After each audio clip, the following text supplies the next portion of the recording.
Selamat sore semuanya. Assalamualaikum warahmatullahi wabarakatuh.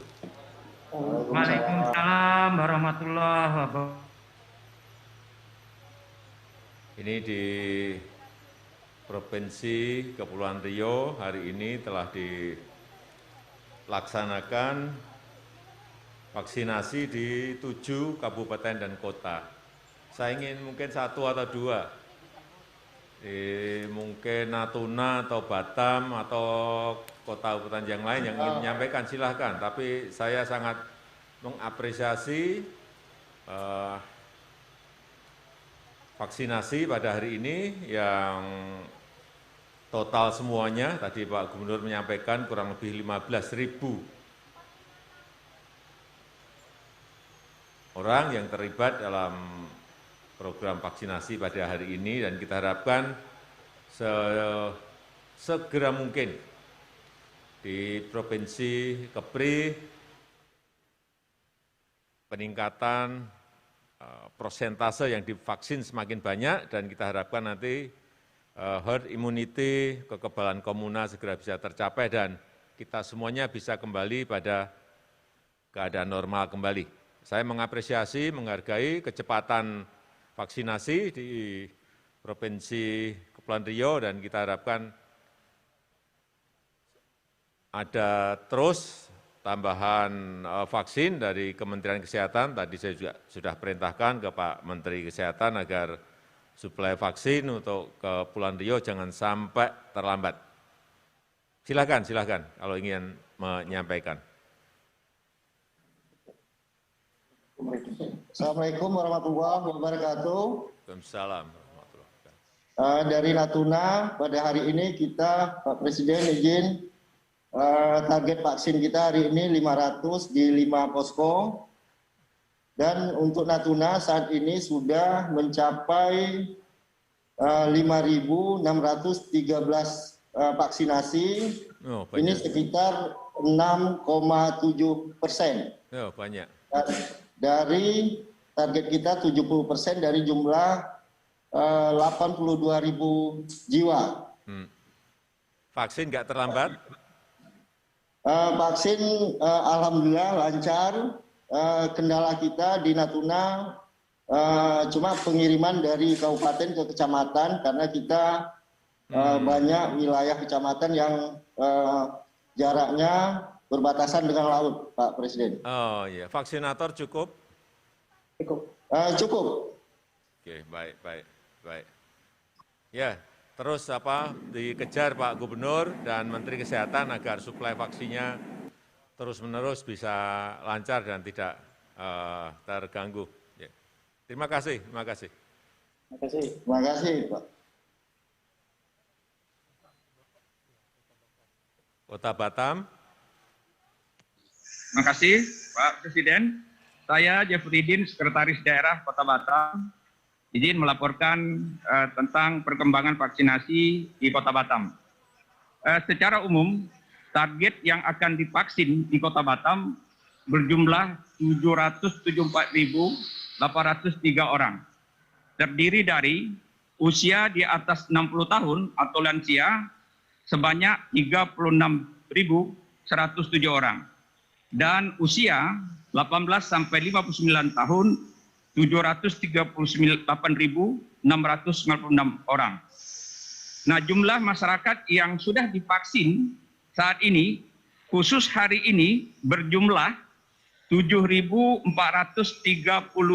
orang Ya, bagus. yang tersebar di 16 titik di 9 kecamatan di Kota Batam. Total yang sudah divaksin hingga hari ini 72.760. Saya ulangi, 72.726 orang. Oh, udah banyak ya, udah banyak. Cukup banyak, Pak. Izin saya menyampaikan beberapa kendala, Pak Presiden. Yang pertama, yang menjadi kendala di Kota Batam, keterbatasan atau kesediaan jumlah vaksin bagi peserta industri, pekerja industri. Untuk itu kami berharap untuk diprioritaskan dalam penyediaan vaksin atau vaksin gotong royong yang pembiayaannya dibebankan pada badan hukum atau badan usaha mengingat Kota Batam sebagai kota industri memiliki banyak karyawan bekerja di industri yang menopang pertumbuhan ekonomi Kota Batam dalam rangka pemulihan ekonomi nasional. Jumlah tenaga kerja di Kota Batam tahun 2020 berjumlah 392.819 orang. Kemudian, ketersediaan vaksin bagi tenaga kerja asing saat ini di Batam ada 6.573 orang. Jadi total tenaga kerja di Kota Batam, baik lokal maupun asing, sejumlah 399.392 orang. Demikian Pak Presiden laporan singkat dari kami Batam. Terima kasih. Pak Sekda, terima kasih. Jadi kalau nanti di semua kabupaten dan kota saya titip agar yang lansia didahulukan. Lansia didahulukan. Tadi Batam juga saya lihat sudah banyak yang disuntik vaksin untuk lansia. Kemudian yang kedua untuk vaksin gotong royong bagi perusahaan, bagi industri, bagi pabrik, ini memang kita masih memiliki masalah suplainya. Target kita memang 30 juta dapat vaksin untuk vaksin gotong royong. Tapi baru masuk ke negara kita, Indonesia, baru 420.000. Masih kecil sekali.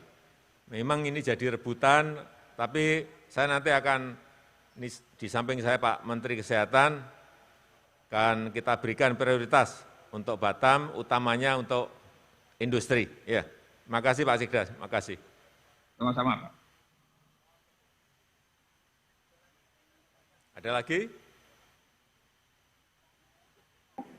Dari Anambas. Anambas, silahkan. Selamat sore, Bapak Presiden. Sore. Dari Anambas melaporkan bahwa yang akan divaksin sebanyak 32.415 orang. Itu target dari 48.293 penduduk. Khusus untuk hari ini, bahwa vaksinasi akan dilakukan sebanyak 1.500 orang yang terdiri dari 7 tempat untuk vaksinasi, yaitu 7 puskesmas dan 1 rumah sakit umum daerah. Kemudian selanjutnya bahwa yang sudah divaksinasi sebelumnya yaitu sebanyak 2.800. Oleh karena itu mudah-mudahan vaksinasi untuk selanjutnya akan berjalan dengan lancar dan sebagaimana yang kita harapkan. Nah, perlu kami sampaikan bahwa terakhir ini memang COVID di Anambas meningkat dikarenakan berbagai hal yang tidak dipatuhi oleh masyarakat Kabupaten Pulau Anambas. Oleh karena itu kami terus untuk menekan bagaimana untuk penyebaran COVID ini bisa kita tekan. Untuk selanjutnya perlu kami sampaikan bahwa karena Anambas terletak di ujung Natuna, yaitu berbatasan dengan daerah negara tetangga. Oleh karena itu mohon menjadi perhatian untuk prasarana dari kesehatan yang kita butuhkan melalui APBN. Terima kasih. Assalamualaikum warahmatullahi wabarakatuh. Ya, terima kasih. Di Anambas juga saya lihat jumlahnya sudah cukup baik untuk vaksinasinya dibanding kabupaten yang lain. Saya titip saja karena ada kenaikan di Anambas, tekankan kepada masyarakat mengenai penggunaan masker. Pakai masker, itu sudah akan memproteksi kurang lebih 95% masyarakat kita. Jadi kalau kemanapun, dalam kegiatan apapun, dalam aktivitas apapun, pakai masker itu sudah memproteksi, melindungi 95%. Ini penelitian WHO. Tidak hanya untuk Anambas, saya kira semuanya sama. harus pakai masker. Saya rasa itu, terima kasih semuanya. Selamat bekerja, terima kasih. Wassalamualaikum warahmatullahi wabarakatuh.